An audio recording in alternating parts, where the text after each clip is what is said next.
Hey you! Yes, you, watching this video. Do you want to own a piece of Scribbler? Only not a lock of hair or blood or flesh or anything else that will get you in trouble with the law? Well, now you can, with t-shirts, hoodies, tote bags and mugs featuring Obab Scribbler at her Teespring store. You know you want to. I shall now stop talking in third person and send you on to the video. Be lovely to each other and enjoy the show.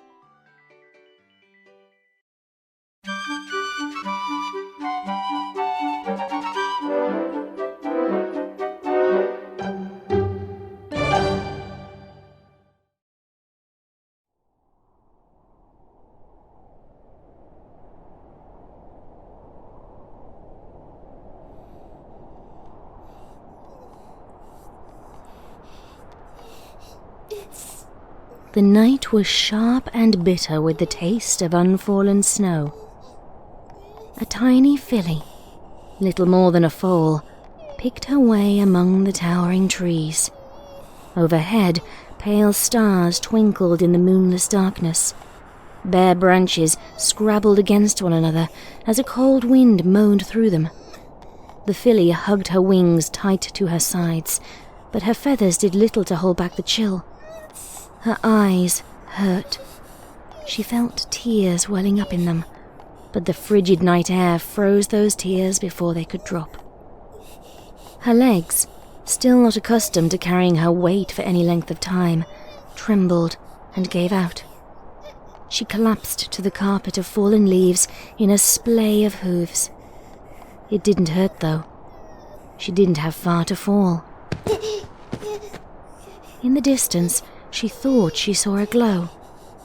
Maybe. Her eyes weren't very good, and the freezing, stinging tears only made matters worse. And even if it was a glow, it was so far away. She did not know if she could make it that far. For that matter, she didn't know if the glow meant anything. At least it was different from the craggly, creaky trees all around her. But would it be any better? She didn't know much, to be fair. She didn't know where she was, and she didn't know how long she'd been here. Worst of all, she didn't even know her own name. She didn't know anything except how to walk. A low rumbling filled her ears, and she felt a stab of discomfort from her belly. And how to be hungry. Apparently she knew that, too. Thin wisps of cloud scuttled across the sky, blotting out the stars in their passing. Without their light, the night seemed to grow colder. She struggled back to her hooves, but she was too tired and weak to support her own weight. Again, she collapsed to the bed of leaves, and the stinging in her eyes grew stronger. She felt a hitch in her throat, like something trying to escape from inside of her chest. She let it, and a high, thin wail split the night air. It sliced through the howls of the wind. It wasn't very loud, but after all, she wasn't very big. 3 things, then. She knew how to walk, how to be hungry, and how to cry. Sometime later, she still hadn't recovered her ability to do the first, but she felt like she was getting rather good at the second and the third. The tiny filly heard the sound of hoofsteps crunching the falling leaves. An enormous figure of shadow appeared before her and started making low rumbling sounds of its own.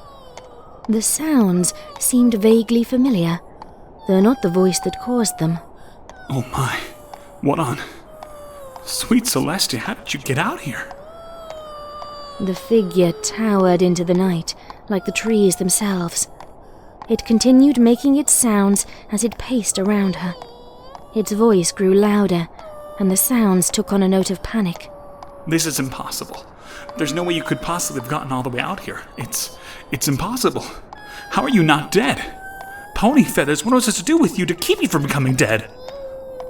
She continued to cry. Can you hear me, little one?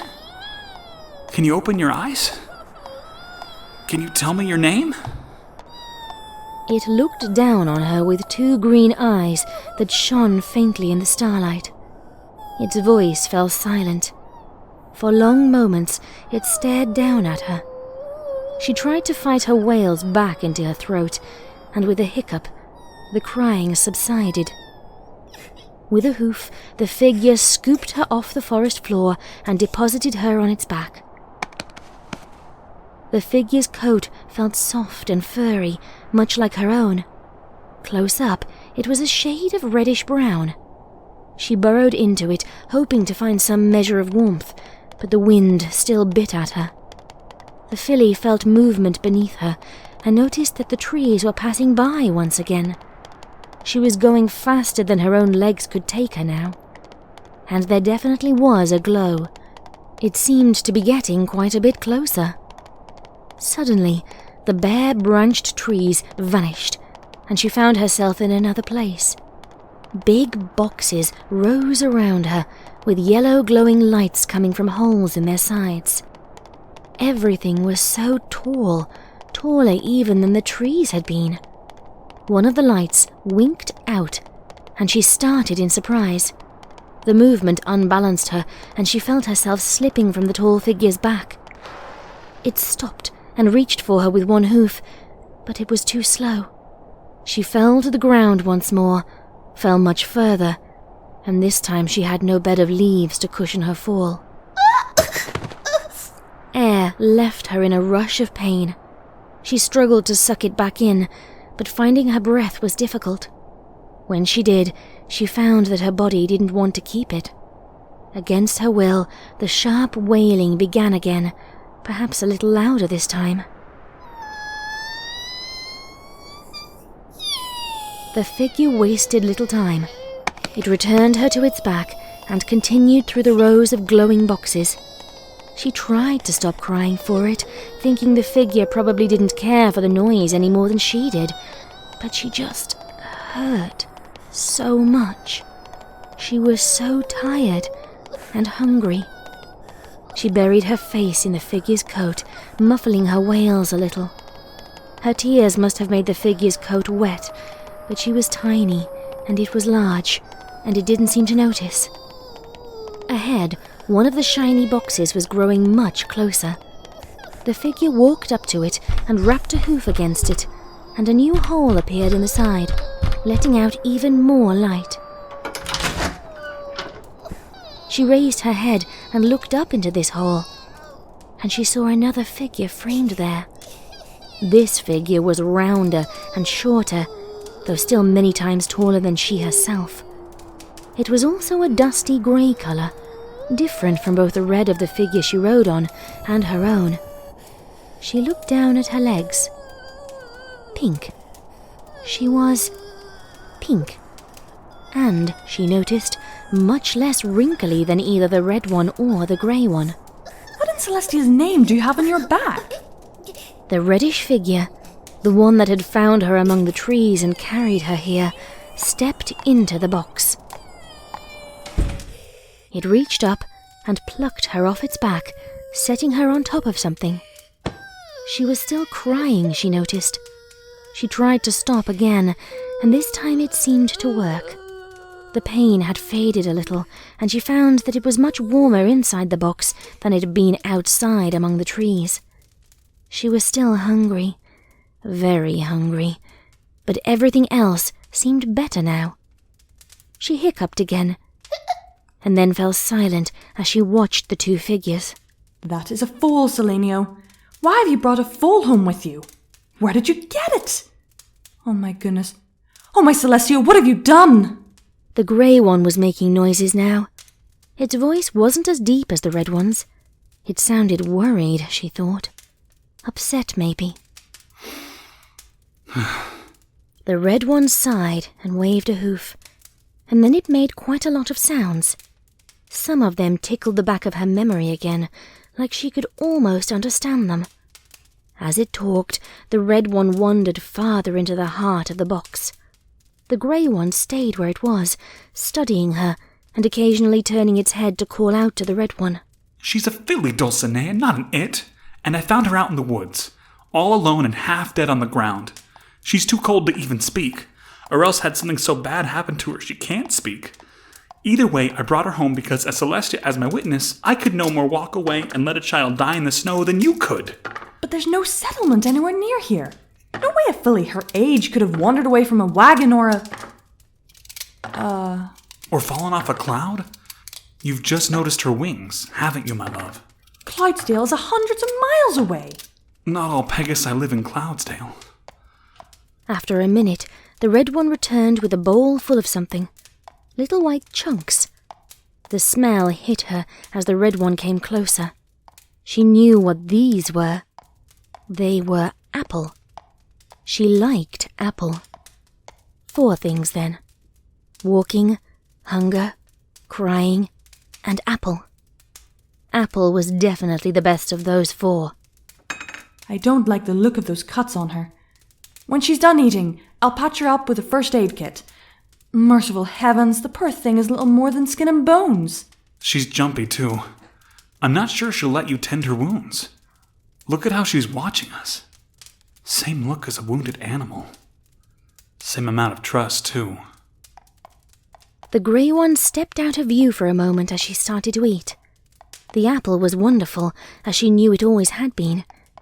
Then the Grey One returned, carrying a strange object that looked like it had come off a particularly odd-looking tree.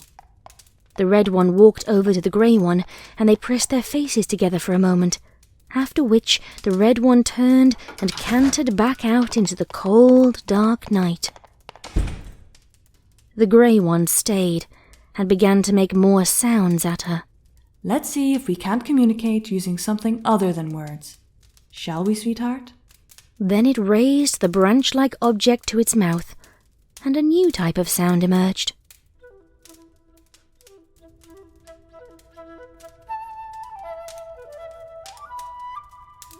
She had never heard anything like this. It reminded her of the wind in the tree branches, but where that sound had been harsh and frightening, this was warm. Her mouth fell open, a little bit of half-chewed apple dropping out. She watched the Grey One with rapt attention, hunger and apple completely forgotten. The sounds went on, and then they stopped. The Grey One took the branch away from her mouth. Did you like that, little one? Did it stir up words inside you?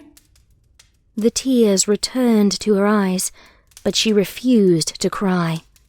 How could she let herself make that awful wailing sound now? That was no way to thank the Grey One for the beautiful sounds it had just made. She fumbled with her hooves and pulled the bowl of apple closer, stuffing some of it in her mouth to keep herself quiet. The Grey One laughed, and that was a beautiful sound too. Then it began to talk to her in a rambling voice, like it didn't know what else it could do. Tonight we join and celebrate a tale of long ago, when snow and ice encased the land and not a thing would grow. Luna and Celestia and all we call Equestria gather round, tell the tale, come join and sing of the first heart's warming eve. The unicorns moved sun and moon, but winter's grip was strong. The Pegasi on clouds above could not correct the wrong. With failing crops and starving foals, no earth pony could ease the toll. Gather round, tell the tale, come join and sing of the first heart's warming eve. Each tribe set out to find the land not bound by snow and ice, and when they did they meet again, for they had found it thrice. Then as their wrath they did reprise, the wind began to bite and freeze. Gather round, tell the tale, come join and sing of the first heart's warming eve. To save themselves from winter's cold, they hid within a cave, and one by one each pony froze, all those by rage enslaved.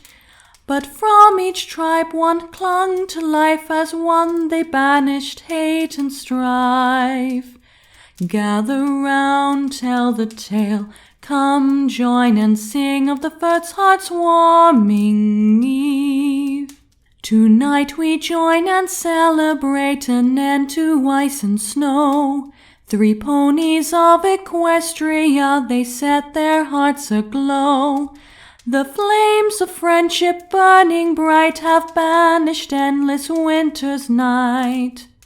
Gather round, tell the tale, come join and sing of the first heart's warming eve. Amidst the chaos of sounds coming from the grey one, one small piece seemed to shimmer and coalesce in the air, almost as if she should be able to understand it. I didn't have the cadence quite right.